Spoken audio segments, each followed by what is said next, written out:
ఇలా చూడండి కర్రీ ఏమేమి వండినా చూపెడతా.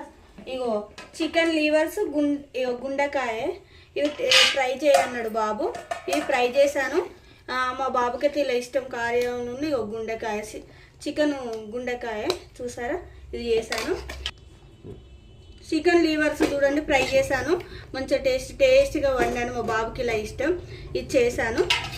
చేపలు తీసుకొచ్చిచ్చిండు. ప్రాణంతో ఉన్న చేప తీసుకొచ్చిచ్చిండు ఈరోజు అయితే. ఇక మా ఆయనకైతే చాలా హ్యాపీ.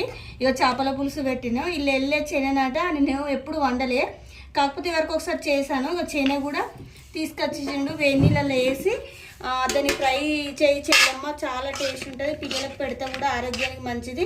ఇక చెన అంటే చేపల గుడ్లు అన్నట్టు. చెన చేపల దాంట్లో వెళ్ళింది అన్నట్టు. ఇది ఫ్రై చేసిన మసాలాలు మంచిగా వేసి, మసాలాలు జీలకర్ర మెంతుల పిండి అన్నీ వేసి ఫస్ట్ వేడి నీళ్ళలో వేసి ఇక తర్వాత ఇలా ఫ్రై చేశాను. ఇది చేపల చేన, ఇది చేపల పులుసు. చూసారా ఫ్రెండ్స్, 3 అయితే ఇలా చేశాను ఈరోజు. ఇక చూడండి నాన్ వెజ్ ఇది. ఓకేనా, ఈరోజు మాదైతే ఇది. మా కర్రీస్ ఎట్లున్నాయి కామెంట్ బాక్స్లో కామెంట్. బాయ్ మరొక వీడియోలో కలుసుకుందాం.